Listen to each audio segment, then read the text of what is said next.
안녕하세요. 저는 경기도 외곽의 한 신도시에 사는 40대 남성입니다. 늦은 나이까지 결혼 생각 없이 일에만 매달려 살다 40을 넘기고서야 한 사람을 만나 가정을 꾸렸죠.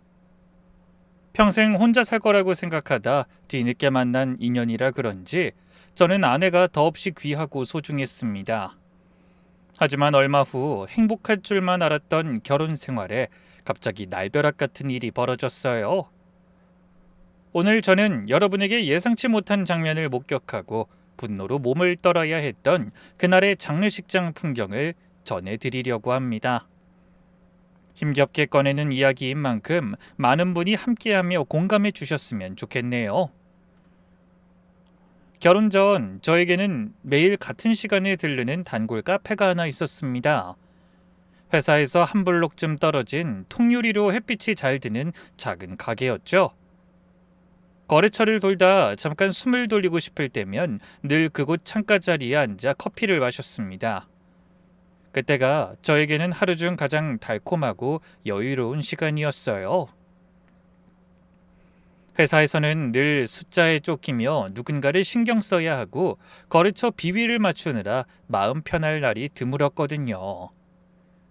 그 와중에 잠시 그 카페에 앉아 따뜻한 커피 한 모금을 넘기며 마음의 안정을 찾다 보면 어느새 잔뜩 긴장된 마음이 스르르 풀리는 기분이 들었습니다. 그래서 저는 어지간히 바쁜 날이 아니면 거의 매일 그 카페에 들르곤 했어요. 회사 근처 오피스텔로 독립한 뒤로는 주말에도 자주 찾아갔죠. 그러던 어느 주말, 평소에 못 보던 직원이 보이는데 그 직원을 가만히 바라보고 있으니 절로 입꼬리가 올라가는 게 느껴지더라고요.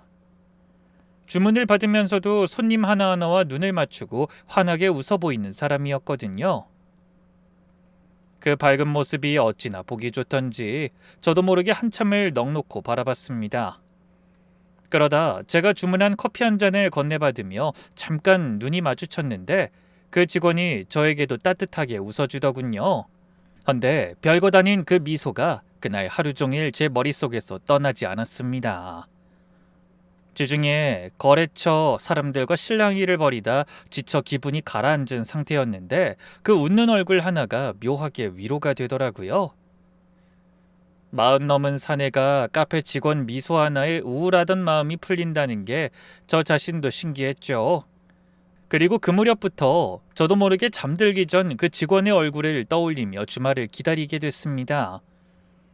그 이후로 주말마다 하루도 빠짐없이 그 카페를 찾게 됐어요. 처음엔 커피를 핑계로 들렀지만 나중엔 그 사람을 보러 가는 거라는 걸 인정할 수밖에 없더군요.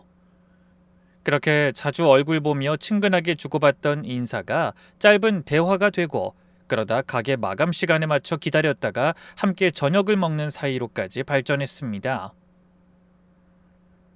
처음으로 단둘이 마주 앉은 자리에서 저는 괜히 긴장돼 물컵만 만지작거렸어요.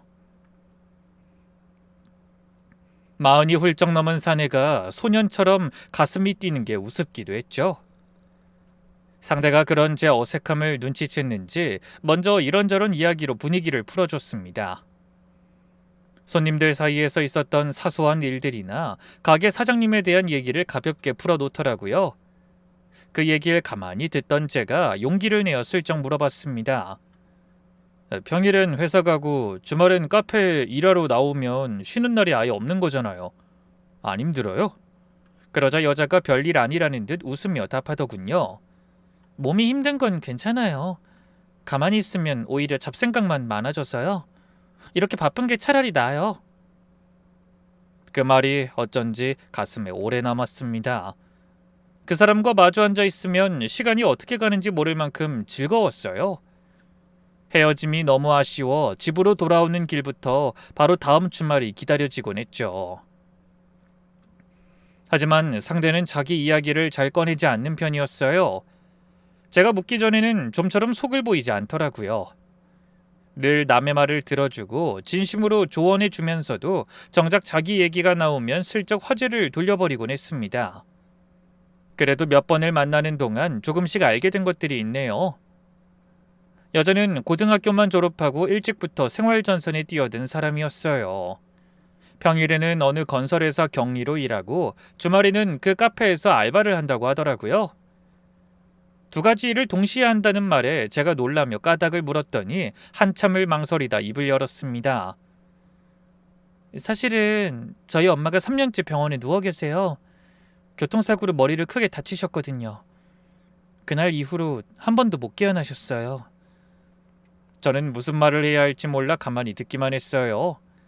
의식이 없는 채로 3년을 병상에 누워 계신다는 어머니. 그 곁을 지키는 게 세상에 자기 하나뿐이라는 그 사람의 말에 제가 감히 뭐라고 나설 수가 없더라고요.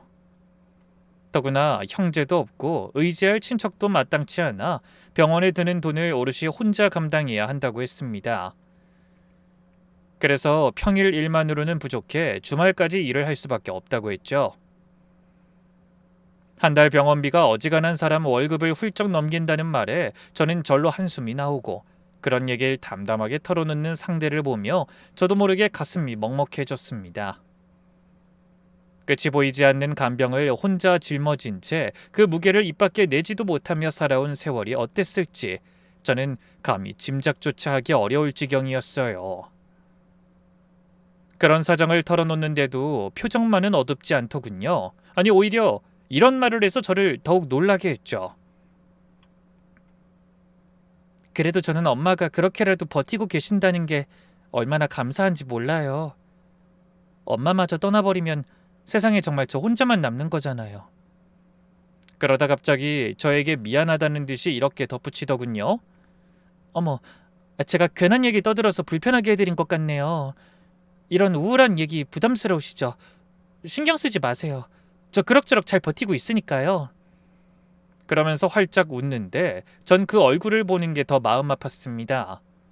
누가 봐도 힘에 부치는 처지인데 남에게 약한 모습 보이고 싶지 않아 어떻게든 웃어 보이는 사람이었으니까요. 저는 그때 마음을 정했던 것 같습니다. 저렇게 무거운 짐을 지고도 남 앞에서 웃을 수 있는 사람이 또 있을까? 내가 곁에서 짐을 나눠 들어준다면 저 사람도 훨씬 편안하게 살 수 있겠지? 평생 제 앞가림하기에만 급급하게 살아온 인생에서 처음 드는 감정이었습니다. 40을 훌쩍 넘기도록 혼자였던 제가 누군가를 지켜주고 싶다는 마음을 품게 된 건 그때가 처음이었죠. 만난 지 얼마 되지도 않았는데 그러는 제가 이상하기도 했지만 상대의 환한 웃음을 떠올리면 자꾸만 마음이 그쪽으로 기울었습니다. 하지만 문제는 부모님이었어요. 두 분께 그 사람에 관한 얘기를 꺼내자 반대가 이만저만이 아니었거든요. 학력이나 살아온 형편도 너무나 다르고 게다가 의식 없이 누워 계신 노모까지 모셔야 하는 사람이라니 부모님 입장에서는 선뜻 받아들이기 어려우셨을 겁니다. 아버지는 얘기를 듣다 말고 한숨을 쉬며 이렇게 말씀하셨어요. 네가 왜 그 고생을 짊어지겠다는 거냐? 나이 들어서 사람을 만나면 더 신중해야지. 정에 휩쓸려서 덜컥 결정할 일이 아니다. 굳은 얼굴로 아버지 옆에 앉아 계시던 어머니도 당연히 같은 마음으로 말씀하시더군요. 그래, 이건 말이 안 되는 일이야. 그런 상황이 언제까지 이어질지도 모르는데 사귀다가 그런 일 생긴 것도 아니고 이제 만난 지 얼마 되지도 않았다면서. 괜히 성급한 결정에서 평생 후회하지 말고 그 여자는 이제 만나지 마라. 엄만 절대 허락 못해. 물론 아버지의 깊은 한숨도 어머니의 반대도 전 다 이해했습니다.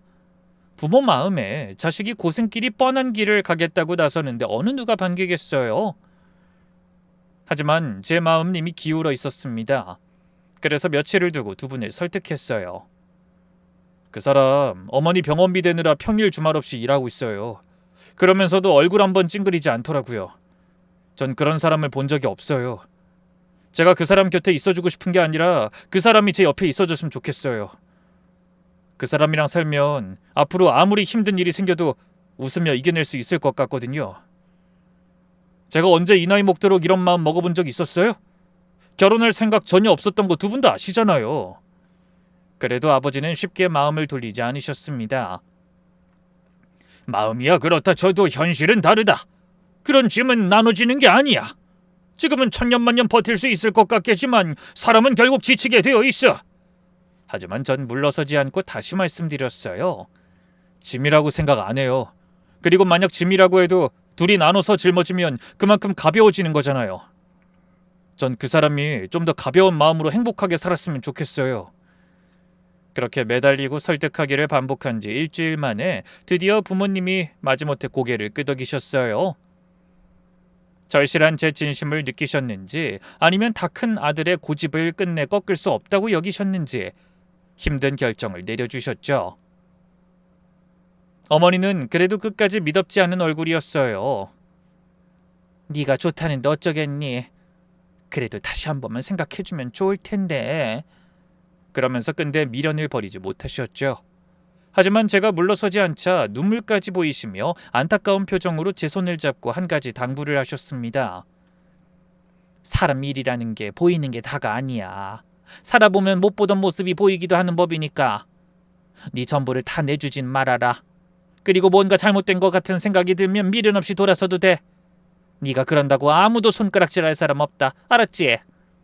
하지만 저는 여자와의 관계를 허락받았다는 기쁨에 들떠 그런 어머니의 말씀에 건성으로 대답했어요. 걱정하지 마세요. 절대 후회하는 일 없을 거예요. 그 사람 한번 만나보시면 두 분도 그런 생각할 필요 없다는 걸 아시게 될 거고요. 힘든 상황에서도 얼마나 밝고 진실된 사람인지 몰라요. 그러면서 그저 어머니의 말씀을 노파심에서 나오는 과한 걱정이라고만 생각하며 흘려들었습니다. 그리고 만난 지 석 달 만에 그 사람과 부부의 연까지 맺게 됐죠. 남들이 들으면 너무 성급하다 할 만큼 빠른 결정이었어요. 하지만 저는 조금도 망설이지 않았습니다. 늦게 찾아온 인연인 만큼 꼭 붙들어야 한다고 생각했고 얼른 가족이 되어 그 사람의 힘이 되어주고 싶었거든요. 부모님의 허락을 받고 일사천리로 진행된 결혼식은 참 조촐했습니다. 양가 친척이 많지 않은 데다 아내 쪽은 사실상 챙길 가족이 없다시피 했으니까요. 전 그게 마음에 걸려 식을 준비하는 동안에 아내에게 물었습니다. 서희야, 혹시 더 부를 사람 없어? 친구들도 더 부르고 그러지 왜? 그 말에 아내는 옅게 웃으며 고개를 저었어요. 엄마가 저렇게 누워 계시는데 누굴 부르겠어. 그동안 바쁘게 사느라 친구들하고도 다 연락이 끊겼어. 평소에는 전화도 한 번 안 하다가 결혼한다고 갑자기 연락하는 것도 웃기잖아. 난 그냥 조용히 치르고 싶어. 어차피 엄마도 못 오실 거고. 그 말이 어딘가 쓸쓸하게 들려 더는 캐묻지 못하고 그저 아내의 손만 잡아줬습니다. 그래도 저는 그날이 더없이 행복했어요. 하객수가 적은 것도 예식이 소박한 것도 조금도 아쉽지 않았습니다. 웨딩드레스를 곱게 차려입고 환하게 웃는 아내를 보며 늦은 나이에 비로소 가정을 이뤘다는 사실이 꿈만 같고 행복해서 아내의 그 웃음을 평생 지켜주고 싶다는 생각만 했죠. 신혼집은 제가 좀 무리를 해서라도 좋은 아파트로 구했습니다. 그동안 좁고 낡은 방에서 어렵게 지냈을 아내에게 번듯한 곳에서 두 발 뻗고 편히 쉴 수 있는 생활을 선물하고 싶었거든요. 처음 신혼집에 들어선 날 아내는 거실 한가운데 우두커니 서서 한참을 둘러봤습니다. 그러더니 눈가가 촉촉해지며 저를 바라봤어요. 자기야, 여기가 정말 이제 내 집이야? 전 그런 아내를 바라보고 빙긋 웃으며 대답했습니다. 당연하지. 아무도 방해할 사람 없는 우리 집이야. 이제 우리 여기서 아기도 낳고 행복하게 살 일만 남은 거라고. 그러자 아내가 떨리는 목소리로 말했어요. 내가 이렇게 좋은 데서 살아도 되는 건가 모르겠어. 내 주제에 어떻게... 그 말이 어찌나 안쓰럽고 마음 아프던지 저는 아내의 어깨를 가만히 감싸며 대답했습니다. 그게 무슨 소리야. 당신 이제 고생 끝났어. 내가 당신을 행복하게 해주려고 지금까지 연애 한번 제대로 못하고 일만 하면서 산 게 아닌가 싶다니까. 당신은 앞으로 행복할 일만 남은 거야. 장모님 일도 혼자 짊어지지 말고 나한테 기대해. 그 말에 아내는 고개를 끄덕이며 눈물을 닦았습니다. 저는 그 모습을 보며 속으로 다시 한번 다짐했어요. 이렇게 순수하고 착한 사람이 그동안 혼자 고생하면 얼마나 힘들었을까. 나 만난 거 절대 후회하지 않도록 앞으로 많이 웃게 해줘야지. 그렇게 시작된 신혼의 나날은 잔잔하지만 따뜻하고 행복했습니다.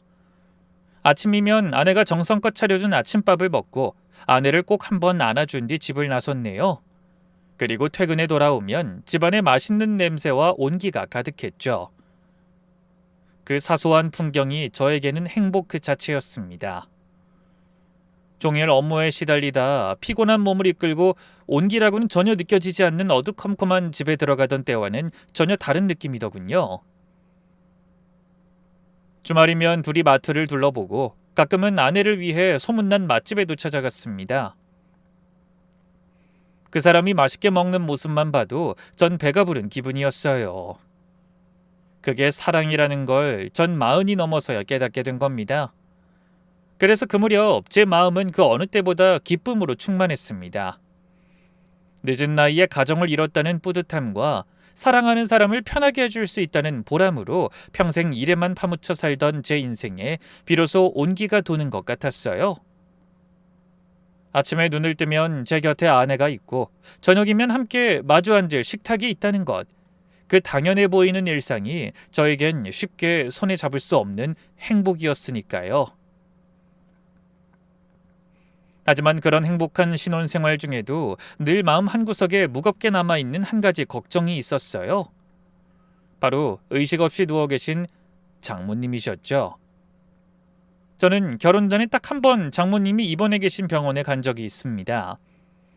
아무리 정신없이 누워 계신 분이라도 사위로서 도리는 하고 싶어 인사를 올리러 간 겁니다. 한데 아내는 병원에 가겠다는 저를 말리며 애원하듯 말했어요. 나 자기한테까지 엄마 그렇게 누워 계신 모습 보여주고 싶지 않아. 그냥 마음으로만 인사드리면 안 될까? 아내의 뜻밖의 반응에 제가 정색하며 답했습니다. 그게 무슨 소리야. 아무리 그래도 이제 가족이 되는 건데 내가 얼굴이라도 뵙고 인사드려야지. 그럼 뭐해. 듣지도 보지도 못하시는 걸. 아니야. 그래도 내 마음이 안 편해. 당신이 불편할 수 있다는 건 아는데 딱 한 번이라도 인사는 드려야 할 것 같아. 그런 제 말에 결국 아내는 내키지 않는 표정으로 저를 장모님의 병원으로 안내했습니다. 여러 개의 기계를 주렁주렁 달고 주무시듯 누워 계신 장모님은 한눈에 봐도 아내와 많이 닮으셨더군요. 저는 조심스럽게 그 곁으로 가서 귓가에 대고 속삭이듯 말씀드렸습니다. 장모님, 사위 인사 왔습니다. 앞으로 제가 서희 더는 고생하지 않도록 옆에서 잘 지킬게요. 얼른 일어나세요. 하지만 아내는 그 이후로 단 한 번도 저를 병원에 데려가지 않았고 혼자 가겠다는 말에도 펄쩍 뛰며 손사래를 쳤어요. 자기야, 제발. 나 좀 더는 미안하게 하지 마. 자기가 얼마나 힘들게 일하는지 내가 뻔히 아는데 우리 엄마한테까지 신경 쓰게 하고 싶진 않단 말이야. 자기 덕에 나 회사도 알바도 다 그만두고 편하게 살림만 하면서 엄마 돌보고 있잖아. 그러니까 엄마 걱정은 넣어두고 자긴 일에만 집중해. 그게 내가 자기한테 가장 바라는 거야. 그래서 신경이 쓰이긴 하지만 아내의 마음을 존중해주기로 하고 매달 병원비만 송금해주며 가끔 장모님의 안부를 물었습니다. 헌데 어느 날부터인가 아내가 부쩍 집을 비우는 일이 잦아지기 시작했어요. 처음에는 그러려니 했죠. 의식 없이 누워 계신 분을 돌보려면 병원을 자주 드나들 수밖엔 없을 테니까요. 하지만 그런 일을 감안한다고 해도 어느 순간부터 그 횟수가 눈에 띄게 늘기 시작했습니다. 아침에 제가 출근하고 나면 집을 나섰다가 퇴근할 무렵에야 부랴부랴 돌아오는 날이 일주일에 두세 번은 됐어요. 어떤 날은 제가 먼저 집에 도착해 한참을 기다리기도 했고요. 불 꺼진 거실에 혼자 앉아 아내를 기다리다 보면 문득 허전한 마음이 들기도 했지만 그래도 저는 의심 같은 건 조금도 하지 않았습니다. 그저 장모님 곁을 지키느라 그러는 거려니 안쓰러운 마음만 들었죠. 그러던 어느 저녁이었어요. 그날도 늦게 들어온 아내에게 제가 넌지시 물었습니다. 당신 요즘 너무 무리하는 거 아니야? 하루 종일 병원에 있는 것 같던데 장모님한테 무슨 일 있는 거 아니지? 그러자 아내는 피곤한 기색을 애써 감추며 답하더군요. 사실 요즘 엄마 상태가 좀 안 좋으셔서 자주 들여다봐야 마음이 놓여서 그래. 바쁜 의료진한테만 맡겨두기가 영 불안하더라고. 뭐? 그걸 왜 나한테 말 안 했어? 그럼 주말이나 퇴근 후에는 내가 병원에 있을게. 하지만 아내는 역시 그때도 펄쩍 뛰며 한사코 절 말렸어요. 아니야, 안 돼. 자기가 의사도 아니고 병원에 가봤자 멍하니 앉아만 있다가 오는 건데 뭐하러 고생을 해. 종일 힘들게 일했으니까 퇴근 후에라도 편하게 쉬어야지. 나 괜찮으니까 제발 신경 쓰지 마. 그게 날 도와주는 거라니까. 그렇게까지 말하는데야 제가 더 고집을 부릴 수가 없더군요. 하지만 아내의 그런 모습을 지켜보는 저는 그저 가슴이 아팠습니다. 결혼만 하면 아내의 고생이 끝날 줄 알았는데 장모님 일만큼은 제가 어떻게 해줄 도리가 없으니 답답하기만 했죠. 가끔은 혼자 텅 빈 집에 앉아 아내를 기다리며 이런 생각도 했습니다. 대체 언제까지 저렇게 고생하는 사람을 지켜봐야 하지? 이게 끝이 있긴 한 건가? 그런 생각을 하다 이내 고개를 내젓곤 했습니다. 결혼한 지 얼마나 됐다고 내가 벌써 이런 생각을 하지? 고작 몇 달밖에 안 됐으면서. 이래서 엄마가 결혼하기 전에 그런 말씀하신 건가? 지치면 돌아서도 된다고. 아니야. 내가 무슨 생각을. 우린 너무 행복한데. 그러면서 마음을 다잡았어요. 그만큼 끝이 보이지 않는 아내의 고생을 지켜보는 일은 쉽지 않았습니다. 그래도 한편으로는 부모를 그토록 헌신적으로 모시는 사람이니 남편인 저와 아이한테는 오죽 잘하겠나 싶은 생각도 들더군요. 그래서 매일 밤 곤히 잠든 아내의 얼굴을 보며 그런 심성 고운 사람을 만난 게 제 인생 최고의 행운이라고 몇 번이나 되뇌었습니다. 헌데 결혼한 지 반년이 되어갈 무렵 회사에서 갑작스레 일본 출장 지시가 떨어졌어요. 거래처와 중요한 계약건이 걸려 있어 며칠간 자리를 비워야 하는 일정이었죠. 분명 결혼 전이라면 반가운 출장이었을 거예요. 오랜만에 해외에도 나가고 제가 맡은 일에서 큰 성과를 낼 기회였으니까요. 하지만 그맘때는 출장을 준비하면서도 아내가 영 마음에 걸렸습니다. 상태가 안 좋다는 장모님과 혼자 지낼 아내가 걱정된 거죠. 그래도 회사에서 정한 일을 거부할 순 없어 떠나기 전날 밤 저는 아내의 손을 꼭 잡고 당부했습니다. 여보, 나 없는 동안 너무 무리하지 마. 힘든 일 있으면 바로 전화하고, 알았지? 아내는 그런 제 걱정이 무색할 만큼 환하게 웃으며 고개를 끄덕였어요. 걱정하지 마. 나 잘 지내고 있을 테니까. 일 잘 보고 와. 이번 계약 진짜 중요한 거라며. 나 신경 쓰지 말고 꼭 좋은 결과 들고 와. 내가 맛있는 거 잔뜩 해놓고 기다릴게. 그래, 알았어. 혼자라고 끼니 거리지 말고 밥 잘 챙겨 먹어. 그렇게 신신당부한 뒤 비행기에 올랐습니다. 일주일간의 출장 일정은 무척 빡빡했어요. 거래처와의 미팅이 줄줄이 이어지며 몸이 천근만근이었죠. 낯선 도시의 호텔에 묵으며 하루 종일 회의실을 오가다 보면 저녁에 녹초가 되기 일쑤였습니다. 그래도 저는 틈틈이 아내에게 전화를 걸어 안부를 물었어요. 아내는 별일 없이 잘 지낸다며 도리어 제 끼니를 챙기더군요. 그런데 출장 닷새째 되던 날 아내와 도무지 연락이 닿지 않는 거예요. 전화를 걸어도 신호만 가다 끊기고 문자를 보내도 답이 없었습니다. 처음엔 병원에 가서 못 봤나 보다 했어요. 다른 환자들한테 방해가 된다며 휴대폰을 꺼두거나 무음으로 해두는 일이 흔했으니까요. 하지만 한나절이 지나도록 연락이 없으니 슬슬 불안해지더군요. 혹시 장모님께 무슨 일이 생긴 건 아닐까? 아니면 아내가 어디 아픈 건 아닐까? 온갖 나쁜 생각이 머릿속을 혼란스럽게 했습니다. 멀리 떨어진 타국에서 아무것도 할 수 없다는 사실이 그렇게 답답할 수가 없더라고요. 그래서 미팅을 끝내고 나와 다시 전화를 걸었는데 이번엔 신호가 끊기지 않고 누군가 전화를 받았습니다. 그런데 전화기 너머로 들려온 건 아내의 목소리가 아닌 낯선 여자의 음성이었죠. 상대는 공손하게 말했어요. 여보세요? 저 죄송한데요. 이 전화기 주인분이 몇 시간 전에 모친상을 당하셨어요.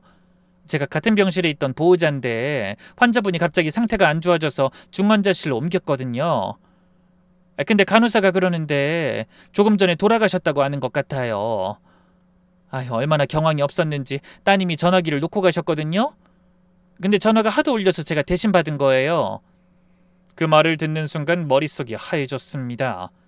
모친상이라니. 그 말은즉 3년을 의식 없이 버티시던 장모님이 끝내 세상을 떠나셨다는 말이었어요.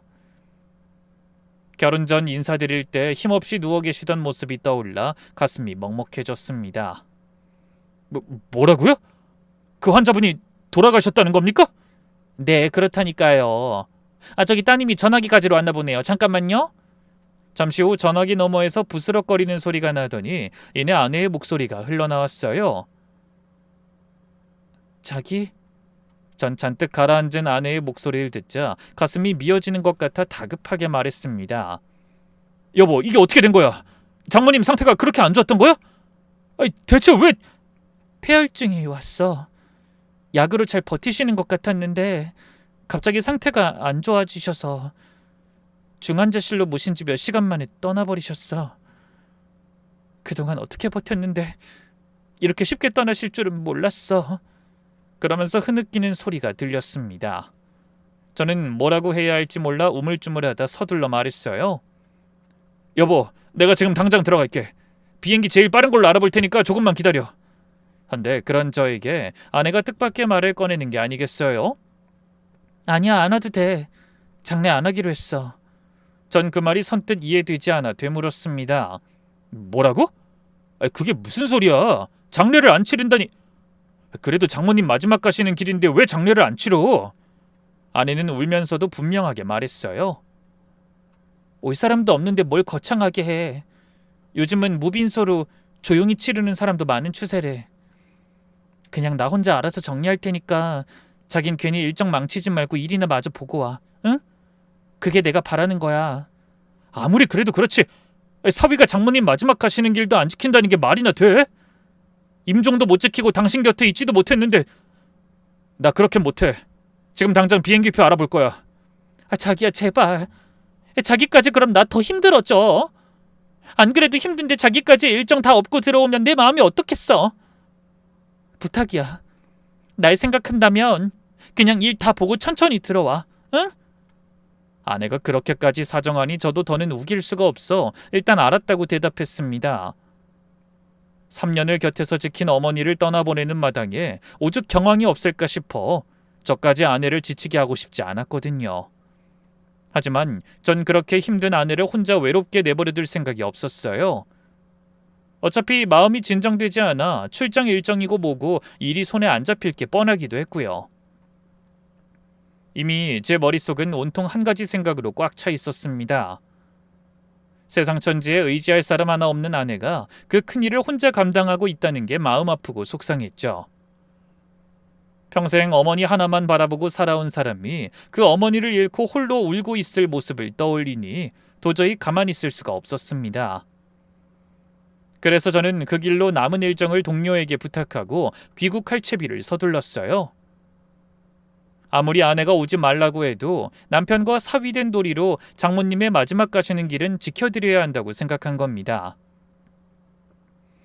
그래서 아내에게 알리지 않은 채 가장 빠른 표를 구해 비행기에 몸을 실었네요. 괜히 미리 말해봤자 또 오지 말라고 할 게 뻔했으니까요. 비행기 안에서도 제 머릿속엔 내내 혼자 슬픔을 견디고 있을 아내 생각뿐이었습니다. 깜짝 놀랄 아내를 꼭 안아주며 이제 남편이 왔으니 괜찮다고 위로해줄 생각만 했죠. 그리고 몇 시간 뒤 저는 인천공항에 내려 서둘러 택시를 잡아 타고 장모님이 입원해 계시던 병원을 향해 달려갔습니다. 얼마 후 택시가 병원에 다다랐을 때 제 심장은 이미 빠르게 뛰고 있었습니다.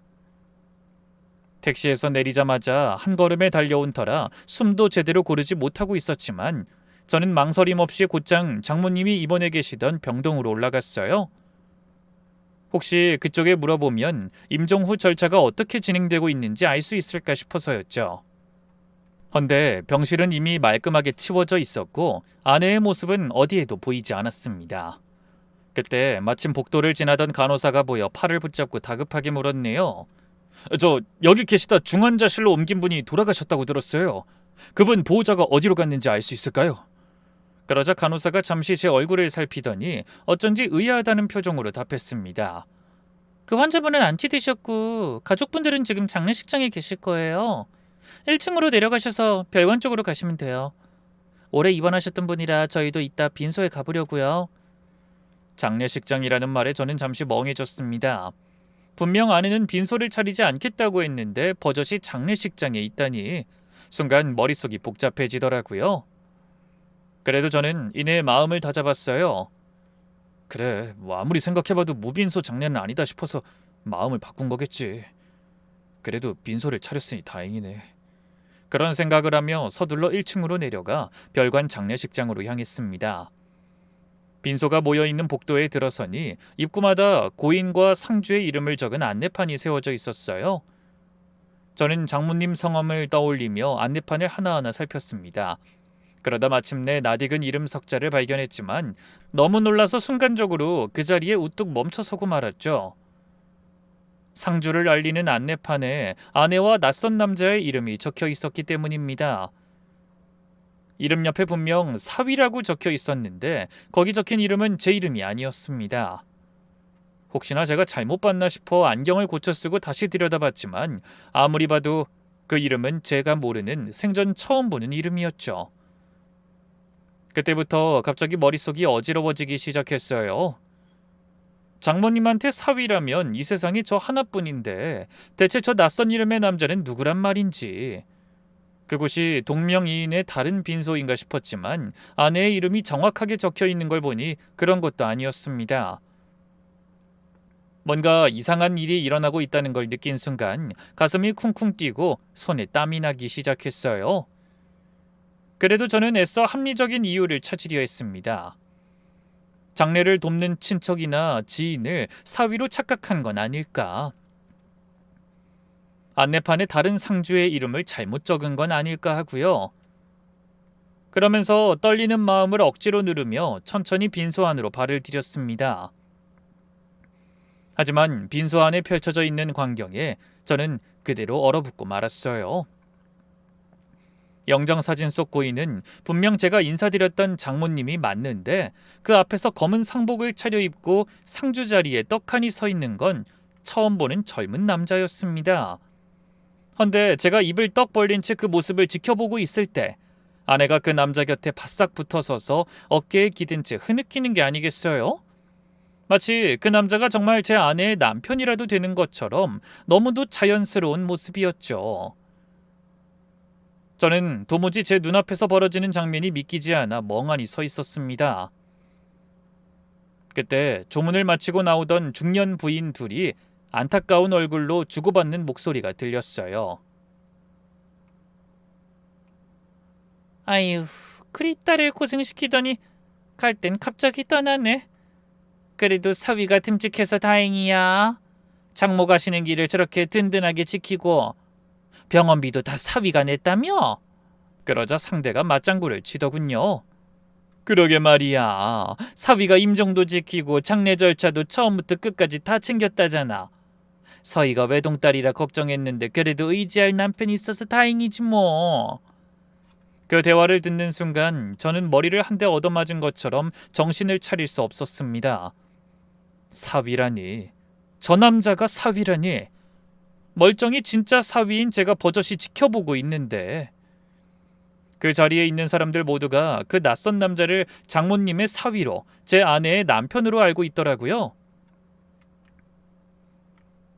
다리가 후들거리고 속이 메스꺼워 혼났습니다. 맘 같아서는 당장이라도 뛰어들어가 이게 무슨 짓이냐고 소리치고 싶었죠. 엄연히 사위는 저라고, 고인의 딸은 제 아내라고 외치고 싶었습니다. 하지만 전 그러지 못했어요.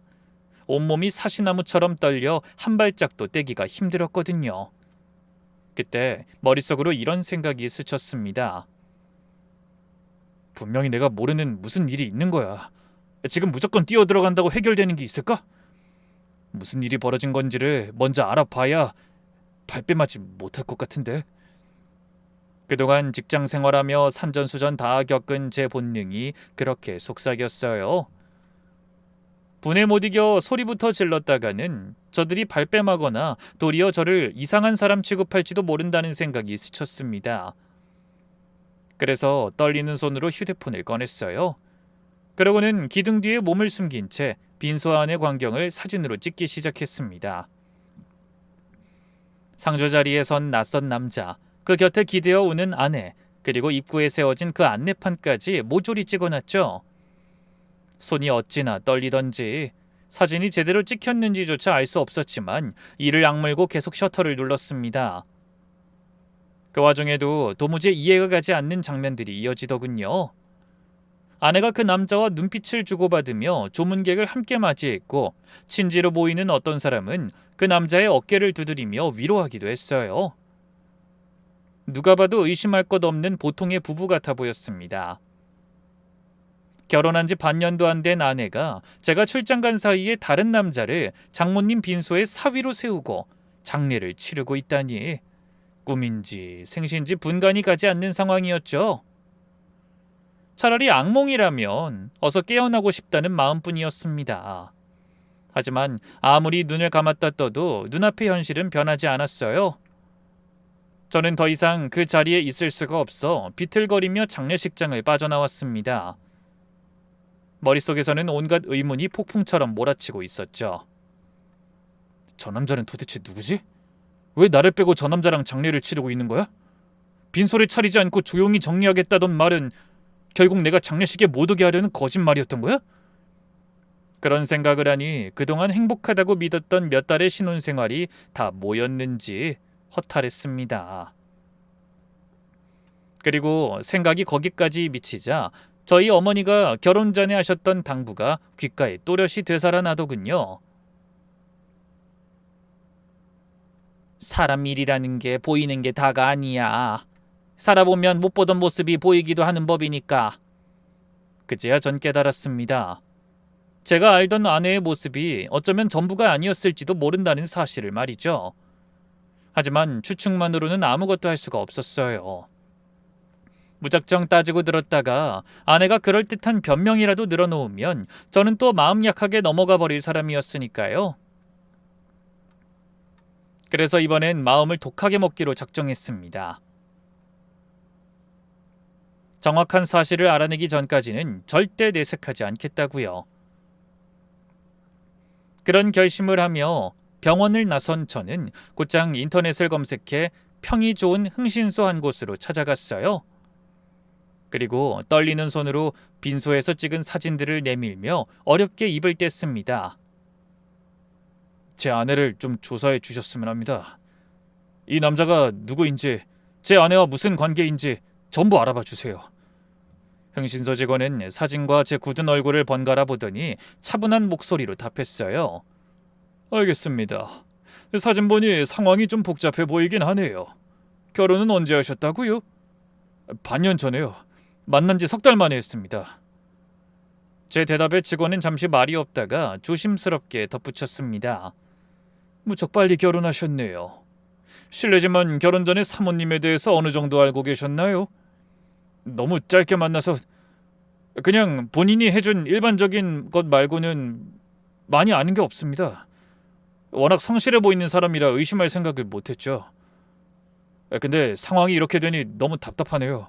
어떻게 좀 빨리 알아봐 주실 수 없을까요? 네, 지금 진행하는 일들을 다 미뤄두고 일단 이 일 먼저 진행하겠습니다. 빠르면 하루 이틀 안에 상당 부분을 알아낼 수 있으니 곧 연락드리겠습니다. 그 말에 고개를 끄덕인 뒤 무거운 발걸음으로 사무소를 나섰습니다. 집으로 돌아오는 내내 빈소에서 본 장면이 머릿속에서 떠나질 않았어요. 상복을 입은 남자의 얼굴과 그 남자에게 기대어 울던 아내의 모습이 계속 저를 괴롭혔습니다. 곱씹을수록 가슴이 답답하고 분이 차올라 머리를 감싸지며 신음했어요. 신혼집 문 앞에 다다라서는 차마 문을 열고 들어갈 엄두가 나지 않아 한참을 그대로 서 있었습니다. 불과 며칠 전까지만 해도 온기로 가득했던 그 집이 너무나 낯설게 느껴졌거든요. 그동안 아내가 정성껏 차려주던 밥상도 다정하게 웃던 얼굴도 전부 거짓이었을지 모른다는 생각에 손끝이 떨려왔습니다. 그 뒤로 저는 잠 한숨 제대로 자지 못한 채 흥신소의 연락만 기다렸어요. 빈소에서 본 그 장면이 눈을 감을 때마다 떠올라 도무지 마음을 잡을 수가 없었거든요. 어떤 진실이든 차라리 빨리 알아버리는 게 지옥 같은 기다림보단 낫겠다 싶더군요. 그런 제 마음을 알기라도 한 듯 바로 다음 날 흥신소 직원에게서 전화가 걸려왔습니다. 사무소로 와달라는 말에 저는 입은 옷 그대로 한 걸음에 달려갔어요. 책상 앞에 앉자 직원은 심각한 표정으로 절 바라보다 입을 열었습니다. 이게 생각보다 훨씬 복잡한 상황이더라고요. 마음의 준비는 되신 거죠? 그 말에 저는 마른 침을 꿀꺽 삼키며 고개를 끄덕였어요. 네, 말씀하세요. 어떤 일이든 차라리 빨리 알고 싶네요. 그런 제 말에 직원이 차분한 목소리로 설명을 시작하더군요. 부인은 결혼 전에 5년을 동거해온 남자가 있었습니다. 빈소에서 상주 노릇을 하던 그 남자가 사실혼 관계의 남자가 맞고요. 법적으로 혼인신고는 안 돼 있지만 부부나 다름없이 살아온 사이입니다. 그 말을 듣고도 저는 한동안 입을 떼지 못했어요. 고작 아내의 불륜이나 과거 사귀던 남자친구가 아닐까 의심했던 저는 5년의 사실혼이라는 말에 눈앞이 캄캄해졌습니다. 제가 아내를 만나기 한참 전부터 그 남자는 아내 곁에 있었다는 얘기였어요.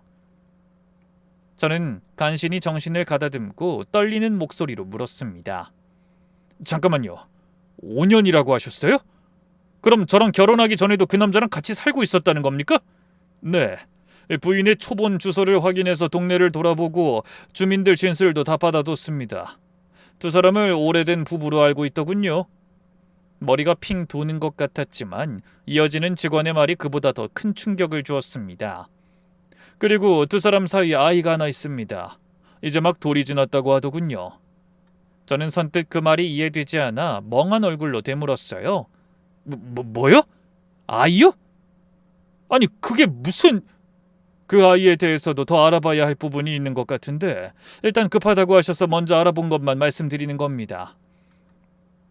저는 뭐라고 답해야 할지 몰라 온몸을 부들부들 떨며 허공에 대고 한숨만 쉬었습니다. 돌이 지난 아이가 있다니. 그렇다면 아내는 저와 만나기 불과 얼마 전에 아이를 낳은 몸이라는 얘기였어요. 그리고 결혼하기 직전까지, 아니 어쩌면 결혼한 뒤에도 그 남자, 그 아이와 함께 다른 살림을 꾸려왔을지도 모를 일이었죠. 그 순간 신혼집을 둘러보며 아기 낳고 행복하게 살자던 제 말에 눈물을 글썽이던 아내의 얼굴이 떠올라 치가 떨렸습니다. 그때 아내는 도대체 무슨 생각을 하고 있었는지, 눈물을 글썽이며 행복해하던 그 모습조차 거짓이었다는 생각에 가슴이 갈갈이 찢기는 것처럼 아팠습니다. 직원은 제 안색을 살피며 조심스럽게 말을 이어가더군요. 원래 가난하게 시작한 처지인데 그 남자가 1년쯤 전에 다니던 직장까지 잃었다고 합니다. 그 뒤로 아이 분유값에 어머니 병원비까지 감당이 안 되니까 부인이 애 낳고 얼마 안 된 몸으로도 닥치는 대로 일을 하게 된 거죠. 평일 격리에 주말 카페 알바까지요. 부인을 처음 만난 그 카페가 바로 그 시기에 일하던 곳이고요. 물론 회사에서도 카페에서도 부인이 애까지 낳은 여자라는 건 몰랐던 것 같습니다. 그 말을 듣고 곰곰이 생각하니 그동안 제가 품었던 모든 의문이 하나씩 풀리기 시작했습니다. 그리고 동시에 가슴이 무너져 내렸죠. 아내가 늘 늦게 들어오던 것도 자주 집을 비우던 것도 전부 친정엄마 병원 때문만은 아니었던 겁니다. 그동안 두 집 살림을 오가느라 바빴던 게 확실했어요. 한쪽에는 저라는 남편이 있는 좋은 아파트, 다른 한쪽에는 실직한 남자와 갓난아기가 있는 살림. 그 두 집을 부지런히 오가며 살아왔던 거예요. 같이 병원에 가자던 저를 한사코 말렸던 것도 어쩌면 또 다른 남편의 존재를 들킬까 걱정이 되어서 그런 게 아니었나 하는 생각이 들더라고요. 그동안 아내를 세상에 둘도 없는 착한 사람이라 여겼던 저 자신이 한없이 어리석게 느껴졌습니다. 그럼 도대체 난 뭐였던 거지? 왜 다른 남자랑 살면서 애까지 낳은 여자가 나랑 결혼식을 올린 거야? 그때 사실혼 남자가 실직해 돈이 궁했다던 흥신소 직원의 말이 떠올랐어요. 돈 때문에? 난 그냥 돈줄에 불과했던 건가? 생각하면 할수록 온몸에 피가 거꾸로 솟는 것 같았습니다. 어쩌면 제가 매달 송금한 병원비도, 살림에 쓰라고 넉넉히 쥐어준 생활비도 그 남자와 아이를 먹여 살리는 데 쓰였을 거라는 데까지 생각이 미치자 더 이상 가만히 앉아있을 수가 없더라고요. 저는 흥신소 직원에게 얼른 인사하고 돌아서서 곧장 장례식장으로 차를 몰았어요. 운전대를 잡은 손이 부들부들 떨리고 감당하기 힘든 분노가 온몸에서 뿜어져 나왔습니다. 그래서 거칠게 주차장에 차를 세우고 발인을 하루 앞둔 빈소로 성큼성큼 걸어 들어갔죠. 도대체 무슨 생각으로 어떻게 그런 짓을 벌일 수 있었느냐고 아내의 얼굴을 마주보고 직접 따져 묻고 싶었습니다. 빈소는 제가 본 첫날의 모습과 같았어요. 그 남자가 상주 자리에 서 있었고 아내는 곁에서 조문객을 맡고 있었습니다. 제가 안으로 들어서자 저를 발견한 아내의 표정이 순식간에 굳어지는 게 보이더군요. 하지만 저는 더는 참을 수가 없어 영정사진이 놓인 제사상을 그대로 밀어 엎어버렸습니다. 그리고 요란하게 쏟아지는 소리에 빈소 안에 있던 사람들의 시선이 일제히 저에게로 쏠렸죠. 하지만 이미 눈이 돌아버린 저는 사람들의 시선에 아랑곳하지 않고 곧장 제 자리를 빼앗고 상주 노릇하는 남자에게 달려들어 멱살을 움켜잡았습니다. 네가 뭔데 여기서 사위 행세를 해? 이 사람 남편은 나야. 이게 다 뭐하는 짓이냐고? 제가 고래고래 소리를 지르자 빈소는 순식간에 아수라장이 되더군요. 그런데 남자의 반응이 이상했습니다. 영문을 모르겠다는 얼굴로 당황하며 저를 밀쳐내더라고요. 아니 당신 뭐야? 누군데 남의 장례식장에 와서 행패야? 서희야, 왜 그렇게 보고만 있어? 당장 경찰 불러. 그 말에 저는 더 화가 나서 소리쳤어요. 뭐? 경찰? 남의 장례식? 그래 당장 불러. 어디 누가 문제인지 보자고. 이분은 내 장모님이고 저 여잔 내 마누라야. 너야말로 아무 상관없는 인간이 왜 사위 행세를 하고 있어? 뻔뻔하게. 제 말에 그 남자의 얼굴이 순식간에 사색이 되었습니다. 조문객들은 웅성거리며 뒷걸음질 쳤고 장례식장 직원이 놀라 달려왔어요. 그때 온몸을 덜덜 떨고 있던 아내가 달려와 매달리며 소리쳤습니다. 자기야 이러지 마. 제발.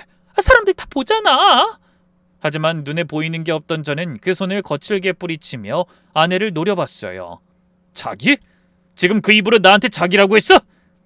너 이 남자랑 5년을 살고 애까지 있다며? 그러고도 나랑 결혼을 해? 대체 무슨 생각으로 그런 거야? 언제까지 날 속일 생각이었던 거냐고? 제 입에서 5년과 아이라는 말이 튀어나오자 아내의 얼굴이 하얗게 질렸습니다. 그런데 그런 반응을 보인 건 아내뿐만이 아니었어요. 저한테 멱살을 잡힌 채 멍하니 있던 남자가 갑자기 고개를 돌려 아내를 향해 떨리는 목소리로 물었습니다.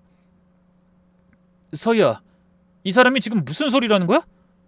결혼이라니 누가 결혼을 해? 설마 너를 말하는 건 아니지? 그러자 아내는 그 남자 앞에서도 쩔쩔매며 어쩔 줄 몰라 했어요.